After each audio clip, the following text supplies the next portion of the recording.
Connecting to cloud server. Okay. Recording. Now, does it say in your computer that it's being recorded? Yes. This meeting is being recorded by the host or participant. Yes. All right, very good. Okay, Tov. So what we're doing tonight, everybody in the class tonight, we have Mr. Aryeh back. Akia. Yeah, I'm not able to connect. Let's wait a second. Okay.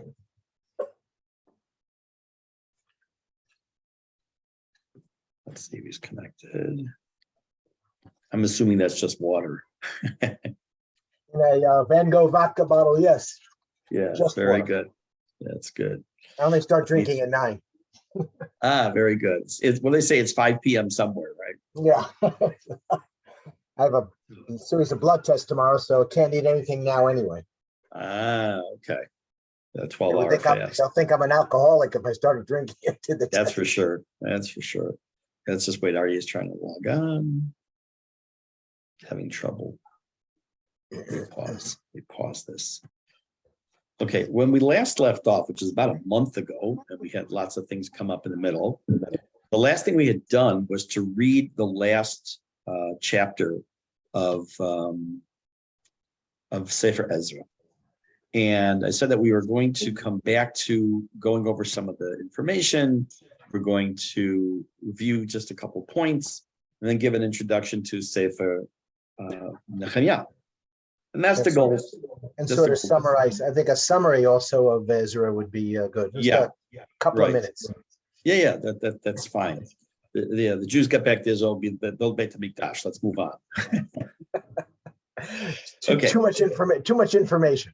That's right. Okay, so what we'll do is I want to take a look at a few psukim at the beginning of the chapter and then something at the very end of the chapter.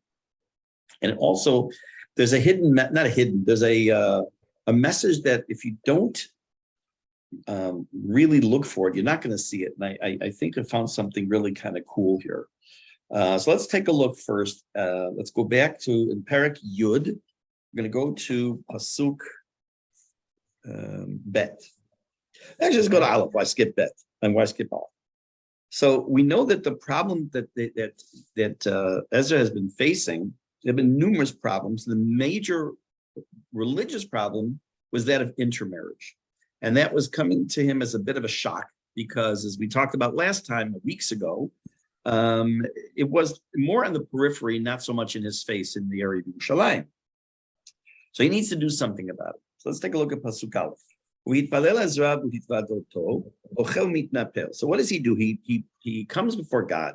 He davens. He says vidui. He cries. He comes before Lifnei Beit Elokim by the Beit Hamikdash. As a result of his public demonstration of his sadness of what's going on right now in the spiritual world of the Jewish people, many people come and join him. Who? Anashim v'nashim v'ladim, men, women, children, ki bachu ha'am harbe becher, because it caused a tremendous crying. Imagine the leader of Am Yisrael, a Navi, is wailing and crying at the Beit HaMikdash. Even if you don't exactly know what's going on, it's going to affect you. Bet. This is what we're going to do. Bet, and I'm going to look at a couple of slides. If he was in the Beit HaMikdash, how did people know? I could see if he was on the street somewhere. In. It doesn't say in. It says Lifnei Beit Elokim. Okay. Front of, somewhere nearby. Let me just take a quick look here. That's Pasuk Aleph. Let me just see if anyone says here.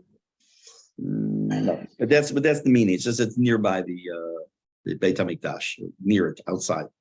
Vayan Shechania ben Yechiel mibnei Elam vayomer Ezra, and Shechania, the son of Yechiel, who was from the family of Elam, said to Ezra, "Anachnu ma'alnu ve'elokeinu." We have transgressed. It actually means trespassed against God. Vaneshev nashim nochriot me'amei haaretz, and we have taken women from foreign countries, meaning non-Jewish wives. V'ata now yesh mikveh Yisrael azot. There is hope for the Jewish people for this. Now, there's a lot in this pasuk that we're going to look at because there are two phrases at least, plus a whole bunch of information that I believe we can learn from this pasuk. So let's take a look. Share screen. Okay. Pasuk bet, we just said Vayan, right? So that Shechania steps up to the plate, so to speak. It says as follows. Lasof nimsa ish echad shigi v'hatzat ma'asit. You'll notice that it says there were a tremendous amount of people present, but only one person speaks up, and this man named Shechania. Historically, we've seen that many times, both for good and not good. For the good, for example, we know that when it came to Kriyat Yam Suf, we know the famous Nachshon ben Aminadav, who stepped up and literally walked into the water until it got to his mouth and the water split. I heard once a wonderful speaker many, many years ago making an interesting point. It was a Bnei Akiva, it was a Mizrahi group, a Chicago Mizrahi group for a Shabbaton. There are hundreds of people there. And the speaker got up and said, okay, who was the first person to walk into the Yam Suf to make it split? Everyone shouts out, Nachshon ben Aminadav. Who was the second person? Silence. Mm-hmm. Don't know. Meaning, you want to make a difference. You don't, not because you want to get your name down in history, but there are people that over history, of course, is Jewish history and world history, very often it's been a single individual that stepped up and made a massive difference. They're Me Too's, they're the followers, the people he inspires, but it's the person who really takes the bull by the horns and really does something. So in this case, it's Shechania. And he's the first one to come up with a practical suggestion. Every time it says the word Vayan and he responded, it also means something that was said out loud, in a voice that was loud enough for people to hear. Just down a little bit. By the way, I can think of two other instances where that's the case. Yes. We just had Parashat Pinchas with Pinchas. Yes. And was it Dan who cut off Esav's head? Yeah, that's correct. So he cuts off Esav's head. It rolls supposedly to Mirat Machpelah, which I'm going to be at tomorrow. B'ezrat Hashem. Yeah. And then like I say, for the bad, we have individuals who have stepped up, whether it's been in medieval times, when you have a person such as whatever, there are plenty of individuals who've done bad things to the Jews, among the Jews themselves. Right. Okay. So let's take a look now. Who's the Shechania ben Yechiel? We say, we're Perek Yud, Pasuk Bet. And this man, Shechania ben Yechiel, stands up and says, you're right. We've messed up big time. Lalan Pasuk Kavav, Nizkar Ish B'Shem Yechiel, Mibnei Elam. Later in this parak, we already read it weeks ago, but the same name comes up, and he was among the people who messed up, meaning who took a foreign wife. Mistaber ki lo medubar sham b'ish acher, ki b'mikra kazeh haya katuv mosif kan yachas ledor shlishi, de להבדיל את הדובר כאן מן האיש הנכשל. Meaning, he says the person that's mentioned now, and the person, let me just do this, hold on 1 second. The person who's mentioned now and the person who's mentioned later on in the chapter are two different people, which is why the yichus, the genealogy is listed all the way back multiple generations to separate this person who seems to have the same name in the same family. Why would the Navi leave a possibility that we'd make a mistake? That this man, Shechania, who was a tzaddik. Oops, hold on 1 second. I have to restart that screen share. Share. That this man who was a tzaddik, that he would be thought to be a person who is not good. She'ish tzaddik zehu ben lo noheg shelo kishura. Al kein amar gam belashon anachnu ma'alnu. Ki aviv nasa isha kazo. V'mishpacha lo girsha ota. So he's trying to explain something here. Again, this is Dad Sofrim. On the one hand, the person at the end of this chapter is mentioned may or may not have been the same person, but he probably was not. But besides that, why does he say Nachnu ma'alnu? If he didn't take a foreign wife, why does he say we've sinned? Because his father was married to a non-Jew, and he and among his family didn't do anything to stop that. So first of all, the first step here is on this little process we're going to go through tonight. This one or two psukim that really have a lot here is you have a man, Ezra, who was wailing in front of the Beit HaMikdash about how the Jews have really messed up in a terrible way, and in intermarriage. And then you have a single person who then steps up and says, "You're right, we have messed up." So far, there's no statement of what we're supposed to do yet. Then he says at the end of that same pasuk, in pasuk bet, says that and now yesh mikveh liYisrael azot. So the loose translation would be that there is hope for the Jewish people regarding this topic. So let's see what Daf Sofrim says. B'lashon mikveh Yisrael mishtamesh Yirmiyah pa'amim achadot. Yirmiyahu uses the expression mikveh Yisrael a few times in paragraph 14, and again in Nehemiah. We're going to see when we get to it.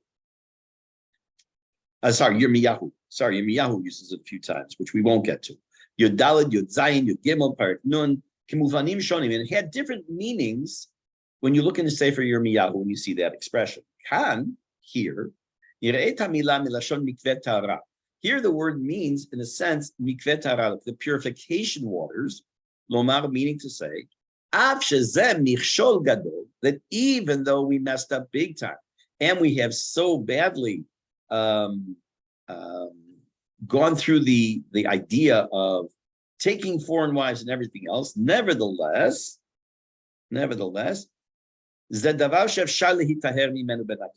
we can be purified from this. Because this was their only sin. Evidently, this was the big one.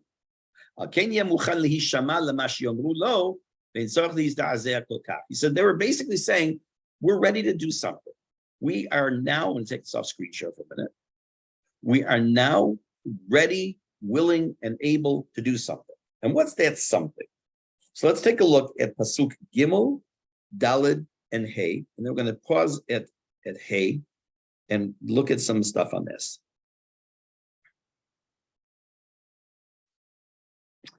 V'ata nichrot brit lelokeinu. Let us, this is still Shechaniah speaking. Let us make a brit or covenant with God, lehotziecho nashim, to get rid of all these women, v'hanolad behem ba'atzat Adonai, and all these children that were also born of foreign women who are not Jewish. Let's get rid of them. Now, I'm putting on pause the question that Aryeh had a few weeks ago, which was, why not just go through Giyur? Why not just go to conversion? We're going to see something when we get to the end of this chapter. Those who are really willing to want to strive for the highest level doing mitzvot and keep the rules. What does he say? Kum ki alecha davar v'anachnu imach. Shechaniah says to Ezra, get up and do this because it's in your hands to do. Chazak v'aseh. Be strong and do it.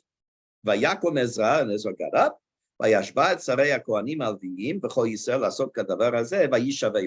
them to swear. Made them take an oath that they were going to do this. Okay. Now, if you read these psukim just as is, it's very nice. You have Ezra, and then you have someone standing up in the crowd saying, "Shkoyach, here's what we need to do." And Ezra said, "Yes, this is what we need to do."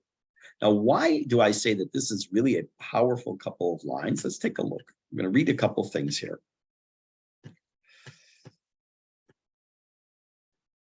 Okay, this is a long Mishnah that I'm going to read to you. I'm going to translate it.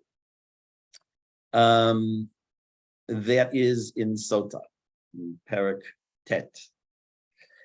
And you'll see why I'm going to read it. I'm going to read this and I'll read something else. And we'll see what this is all about. Rabbi Pinchas ben Yair Omer, Mishachara Beit HaMikdash, from the time the Beit HaMikdash was destroyed. By the way, for those of you who learn now or have learned in the past, you will know the name Pinchas ben Yair because his statement of Zvizut brings the Zihirut, which brings to this, is the basis of the entire book, Mesilat Yesharim. Pinchas ben Yair Omer, Mishachara Beit HaMikdash, when the Beit HaMikdash was destroyed, Boshu Chaverim Uvnei Chorim. The Chaverim, which are like the noblemen, for example, were ashamed.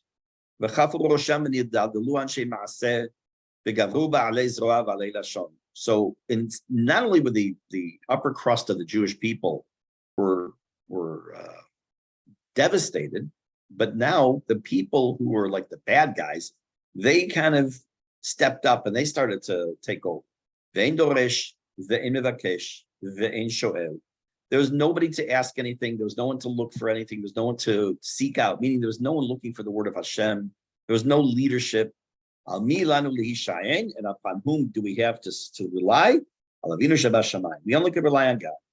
Ezra Gadol Omer, Ezra Gadol said, Yom Shachar Beit HaMikdash, the day the Beit HaMikdash was destroyed, Sharu Chakimaya Lemehave Kesifraya, Vesifraya Kechazana, Vechazana Ke'ameda'ara, V'amada'ara Azlai B'dildala. He talks about, again, the diminution of the people who are really I'm just using general terminology, the upper crust. They went down a level in their Torah and their learning, and the lower level went down even lower than that. And bottom line is that people were starting to lose faith, and people losing their belief in Hashem. And again, upon whom could we rely? Only Hashem. The times of Mashiach, and the ikvet of Mashiach, the time that we're living in now, chutzpah is going to become strong. V'yoker yamir, הגפן תיתן פריה והיין ביוקר, והמלכות תהפך למינות, ואין תוכחה, בית ואדי יהיה לזנות, והגליל יחרב, והגבלן ישום, ואנשי הגבול יסובבו מעיר ועיר ולא יכונננו, וחוכמת סופרים תסרח, ירחת ימאסו, והאמת תהא נעדרת. So he gives this whole list of things that happen in Ikvet Mashiach that has to do with pricing and has to do with how things are going to start falling apart. Just look around the world right now with the recession in the United States, with the war that's going on, with all these things. It's like cut and paste of what's happening right now in Tafshin Pei Bet. People who fear chet, mean people who want to keep the Torah, people who want to serve Hashem, they'll be despised. And truth will be missing. Just open the newspaper. Just go online. This, right, Yisrael Hayom. Look at that. There you go. That's right. The new poor. All these things that the Mishnah is telling us. This is all the ikvad of the Mashiach, the time period just leading up to the Mashiach. What's going to also happen? The young people will embarrass the older people. And the elders will stand for the younger. Ben minabel av, bat kama be'imah, kala b'chamota, vayvai ish anshe beito. That there will be the lack of respect between parent and child, even between mother and her mother, a woman and her mother-in-law. And I highlighted this one, Pnei hador ki pnei hakelev. The face of the generation is like the face of a dog. Now, it's a nice literal translation what it means, but I heard an amazing explanation. What does that mean? For those of you who own a dog or have seen people walk their dogs, what happens? You walk the dog, and every once in a while the dog kind of turns around, right? Keeps turning around. It's on a leash, but it keeps turning around to make sure that it sees its master is there. Pnei dor pnei hakelev is when you have leaders that don't lead. They follow. They don't know how to lead. There are people who want to only do what they think is being told to them by the people. And when you have a person who's a leader that only wants to do what makes them popular, they're not a leader anymore. The son is not going to be embarrassed by it from his father, in front of his father. Only on Hashem can we rely. This last part here is, of course, that famous list of things from a Pinchas ben Yair, which again is the basis for the book of the Siyat Yesharim. One more slide, and then I'll explain to you why I'm showing you all this. In the beginning of the Torah, when Hashem is going to create Adam HaRishon, there's the famous pasuk. And I say it's famous because there's so much written about it. Na'aseh Adam b'tzalmenu kidmutenu. Let us make man in our form and in our image, our shape and our image. Rashi says, Af al pi shelo siya'uhu b'yitzirato, even though there was no one who helped God to create man, yesh makom leminim lirdot, and you even have this gives an opening to apostates and apikosim to say, wait a minute, see, it says, let us make man. There's more than one God. Lo nina katuv milelamed derech eretz umidat anava. Nevertheless, the Torah still did not prevent itself, meaning Hashem still went ahead and wrote the pasuk as is to teach us something, a law, a rule about derech eretz and about anava, about being humble, which is Shi'ei Gadol Nimlach It says that Hashem asked the Malachim, what do you think? Should we create a human being? He asked almost the permission, in quotes, of the Malachim to teach us that the Gadol has to go to the Katan and to involve them in decision making. V'im katav ese adam, and if Hashem had written the Torah, I will make man, lo lamadu sheyadav medaber im beit dino. We wouldn't know he was talking to his heavenly Beit Din, Eli matzmo. He was talking with himself. U'shuvato k'tuva b'tzido. And how do we know that only Hashem created? It says, Vayivra et ha'adam. Since the Vayivreu, they created, it says, and he created man. V'lo k'tiv vayivru. It doesn't say they created. What's the point here? Why am I mentioning all this? Because I think that one of the things that we can get from Navi, and right now, and by the way, I know I say Navi, and I know this is Ketuvim, but I'm using the term generically. One of the things that we get from here is this underlying lesson that the time that's prior to Mashiach, or the time that's not prior to Mashiach, a person has to understand that they have to stand up and do what's right. Ezra responds immediately. He doesn't say to him, who are you to tell me what to do? I'm Ezra. I'm Ezra HaSofer. I'm a Navi. There's going to be a book named after me, right? You're just a shchanya. You're just another guy. Because if you come into leadership with that approach, you're not a leader. You could be a dictator, you could be a despot, you could be a totalitarian ruler, but you're not a leader. Because a leader involves, that's exactly what the Pasuk of Na'aseh Adam B'Tzalmenu Kit Mutenu is trying to tell us, says Rashi, that the leader involves the underlings, involves the people. And not only that, it also involves the people, and you could take their advice, listen to it, and sometimes accept it. The Dor, the generation that was at this moment, which had done so many bad things when it came to intermarriage, seemingly had been pretty good generation without that. But this was a very giant problem they did. And it took somebody to stand up, and it took Ezra to accept this, that they were going to have to make a radical change. What could they have done instead? What might have happened?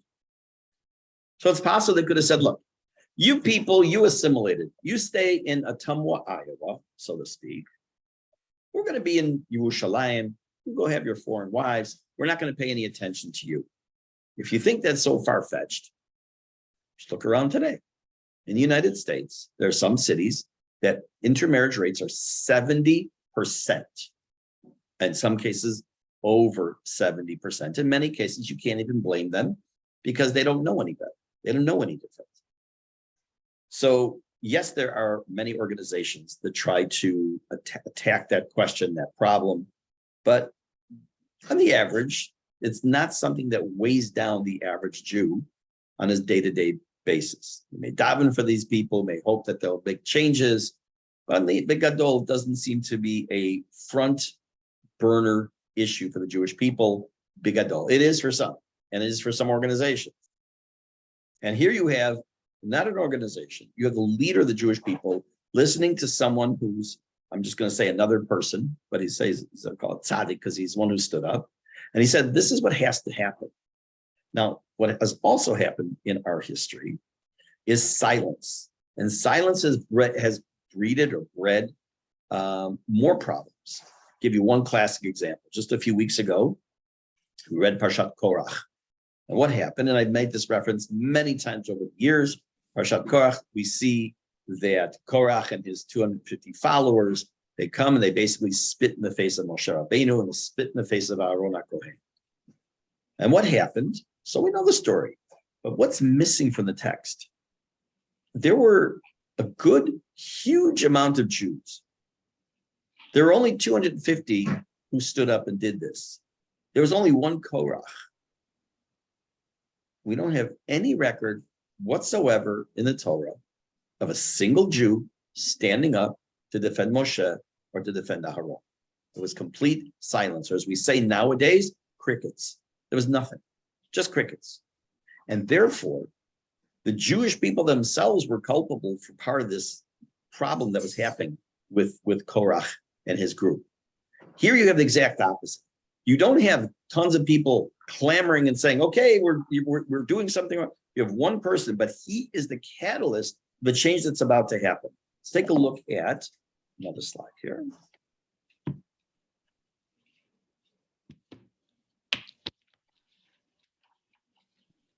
So it says that Ezra got up. If you look again, we're in the last chapter, Parak Yud. Go back to Pasuk Hey, number 5. The first few words, Vayakom Ezra Vayashba. Ezra got up and he took an oath. What does it mean he got up? Just say Vayashba et Sarei Konim. He didn't take it off early. He caused them to swear that they were going to get rid of the wives. Ezra nishma ledivrei Shechanya mekabel et hatzaato. As I said, Ezra accepted the recommendation of Shechanya that they had to take action, that they had to get rid of the foreign wives. And by doing that, he was able to fulfill the words of happy, or not just happy, but the word means happy, but it's better than that, is the generation that listens, that the people in the higher tier will listen to and accept the words of the people in the lower tier.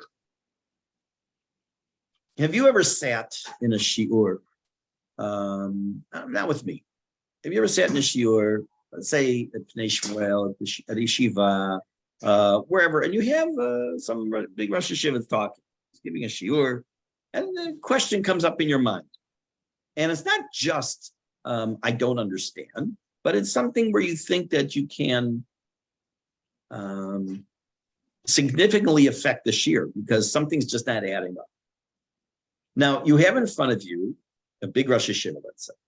Let's say that Rav Sabato is giving a shiur. You're sitting at Birkat Moshe, and something he's saying is just not adding up.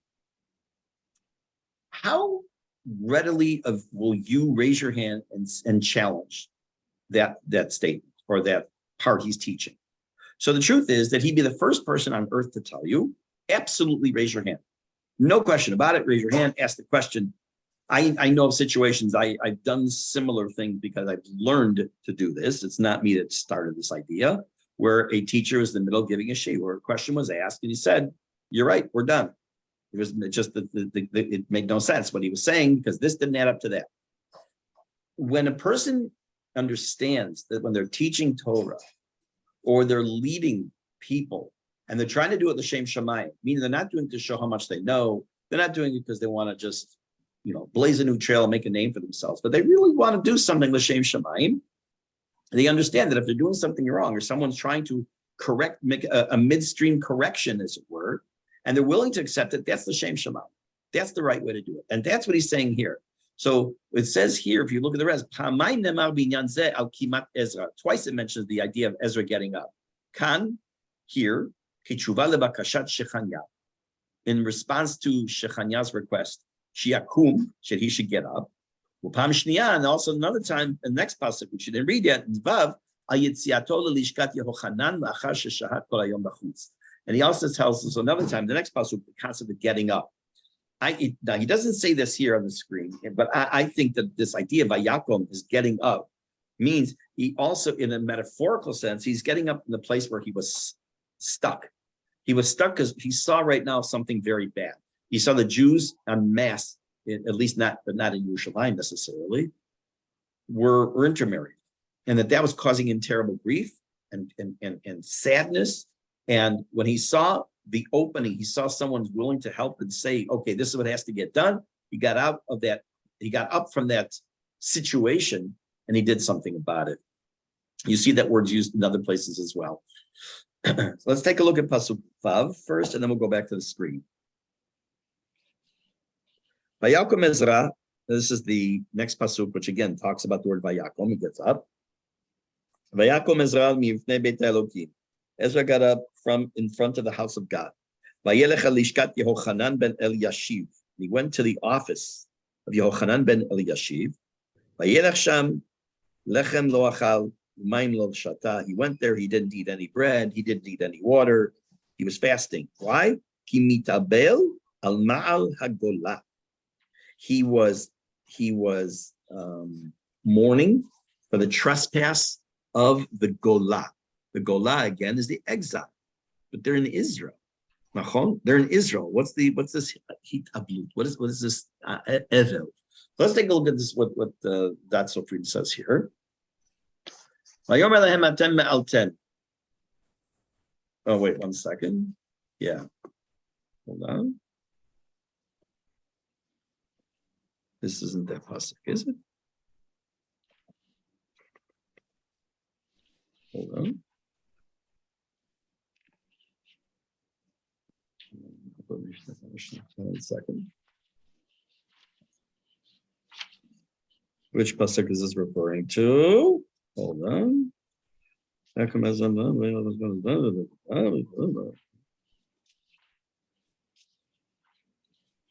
on.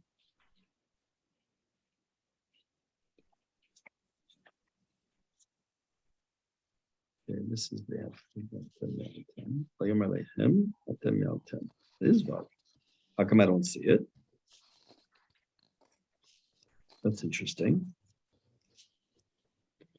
I'm going to find. It's not Pasuk Yud. Not Pasuk Yud. Okay. Go to Pasuk. I'll tell you which one. I have it marked. I know why it says Vav, but it's not Pasuk Vav. Here. Go to Pasuk Yud.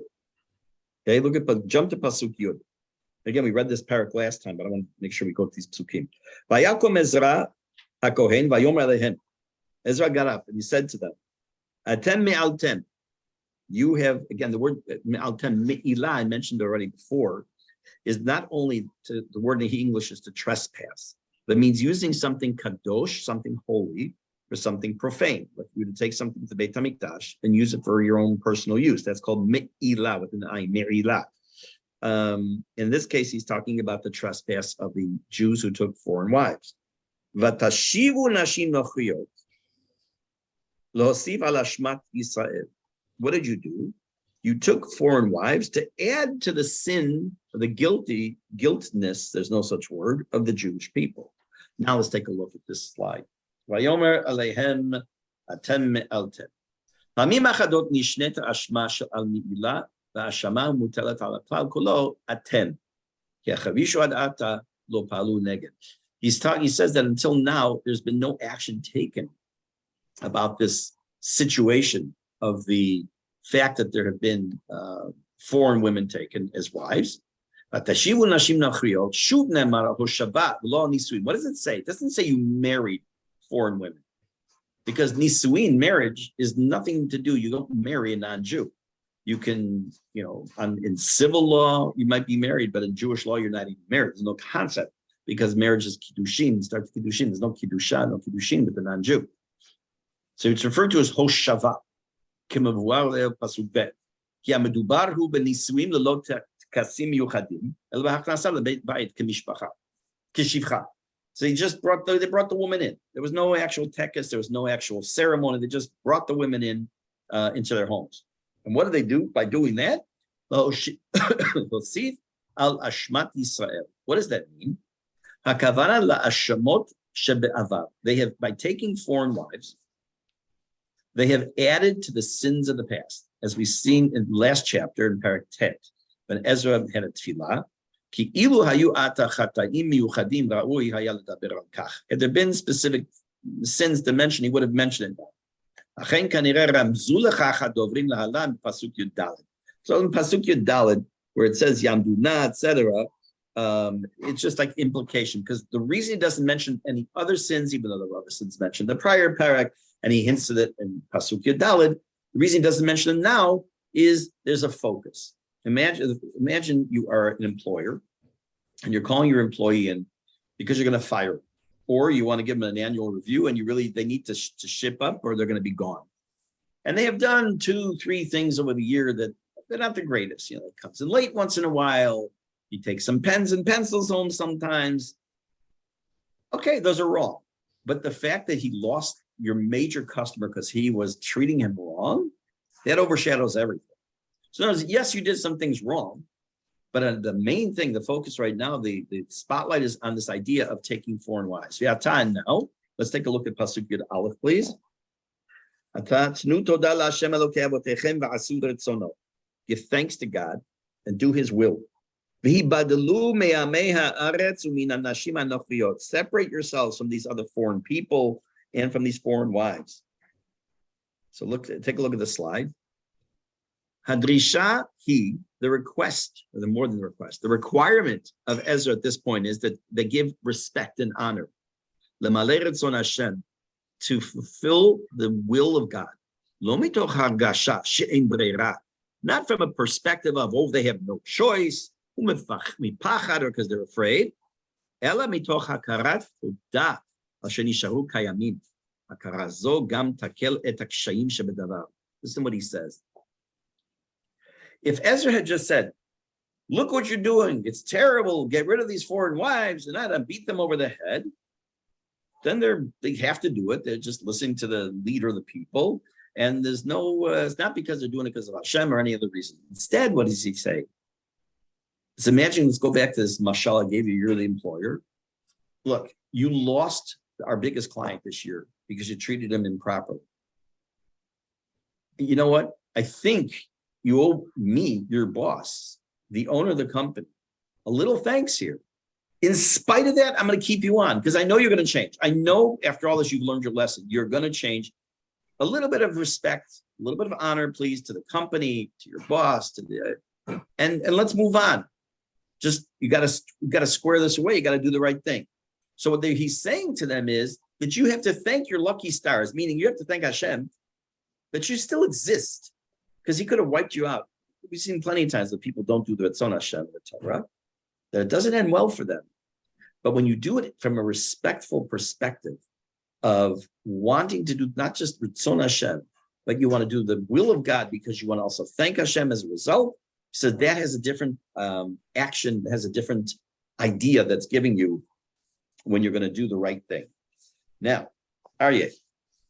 Yes. Aryeh asked a question a few weeks ago when we learned this chapter, and I gave a short answer and said we'll come back to it. And here's where we're going to come back to it. If you take a look at the very, very, very end, last pasuk. Let me see if I can get it from here. It's pasuk mem daled. Okay, it had a whole list of people who had messed up, who had brought foreign wives into their homes. It also says the end mem daled kol elet nosei nashim nochiyot yesh ben nashim vayasimu banim. There were many, many, many men who brought in foreign wives, and among them there were also some women who took foreign husbands. Aryeh asked a great question. He said, "What about Gior? Why get rid of them? If they've been living among the Jews," I'm adding a little to your question because this isn't exactly how you said it. They're living among the Jews. They've seen the Jewish people. Why not do the right thing? Have them to go through conversion. So here's a note at the very end of the chapter. It's the last note in Sefer Ezra from the Dat Sofrim. It says as follows. He mentions something before this. He says, I also saw something similar in the book called Dorot Rishonim, and he gives the location. Skip to the next line. There was at this time period, when they were going through this, get rid of the foreign women or not, there was this back and forth discussion. Im nit gairu, im hayazek chol dine gerut olo. V'chen lachkor al abanim im nit gaira imam. He said that there actually was, in some situations, a form of gerut that they went through, and that they had to do a drisha v'chakira, they had to do an investigation if they would have did a proper gerut. So evidently, and this is also hinted to, he says, in the words of the Ibn Ezra. So, what seems to be, according to the Dat Sofrim and hinted to by the Ibn Ezra, is that yes, in fact, there was the potential for those who did not want to convert to be thrown away, so to speak, those who wanted to convert to stay and become part of the Jewish people. Was it for sure? No one can say for sure. It just seems to be the situation. But I think it was a very good point, and I was very happy and pleased to find this little comment from the Dat Sofrim and from Ibn Ezra. So this, we talk about Sefer Ezra and Sefer Nehemiah. We talked when I gave the introduction months ago. That's really looked at in Tanakh as one book, Ezra and Nehemiah. And we're going to start Bezrat Hashem next week with Nehemiah. And I'll give you an introduction to Nehemiah next week, because it's a nice little introduction, I hope. But with Sefer Ezra, what we really have done here is we've crossed over a bridge. We started off in the beginning of the book with a lot of hope. We had Hatzarat Koresh, we had Koresh giving his declaration of the idea the Jews are allowed to go back to Israel. They could rebuild the Beit HaMikdash. We were quickly dismayed by the small amount of people that went. We see they came back to Israel. They ran into some trouble. When they start to build the foundation, the elders are weeping because they knew what the original Beit HaMikdash looked like. The children were happy because they'd never seen the original Beit HaMikdash. They were happy there's a new Beit HaMikdash. There's an 18-year work stoppage. There's within the Jewish people, outside the Jewish people, there's all kinds of problems that are happening and causing them to stop work. And there's a new decree from Darius and Dayavish that they can go ahead and build. And that's when Ezra joins. There's a second wave of Aliyah. And then after that second wave of Aliyah, and the Beit HaMikdash is built, the major problem, if you look back in Sefer Melachim, we can tell you unequivocally, and in Sefer Shoftim, one of the biggest problems was Avodah Zarah. In Sefer Ezra, one of the biggest problems, if not the biggest, and we will see in Sefer Nehemiah it's dealt with as well, is one was a sense of apathy among the Jewish people in the Galut. Nothing changes. And the idea of foreign wives. Not so much of Avodah Zarah, but of this major thorn in the side of the Jewish people of the intermarriage and the perspective of the non-Jews. Imagine it's 1943, and the word goes out to everyone in Poland, Germany, Czechoslovakia. You have 3 weeks. Pack your stuff. If you're in the camps, you're going to get out. Go. You go to Israel, the borders are open. People have been crawling on their hands and knees to get to Israel, to save themselves. But when things are going well, Vayishman Yeshurun Vayivat. Yeshurun, another name for the Jewish people, became fat and they kicked. It says it in the end of Dvarim. When we have it good in Galut, at least when we think we have it good, we do all kinds of crazy things. Number one, intermarriage. And that's what was brought with. That's why he said it was the Golah. Why was he mourning the concept of the Golah? Because it was what they brought with them. Or the mentality, not necessarily that they brought it with. Can't tell you which way it is. In addition, so many stayed behind. Not only did they stay behind on the first wave of Aliyah, they stayed behind on the second wave of Aliyah when Ezra went. And not only did they stay behind in the second wave, we saw that Leviim, none of the Leviim went at first for various reasons, which we talked about. And then a small amount of Leviim came.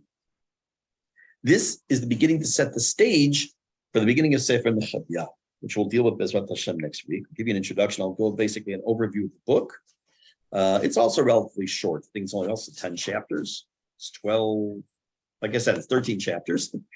And we'll go through that introduction, give a little background, and we'll jump into Sefer Nehemiah Bezrat Hashem next week, which we will have class Bezrat Hashem. All goes well.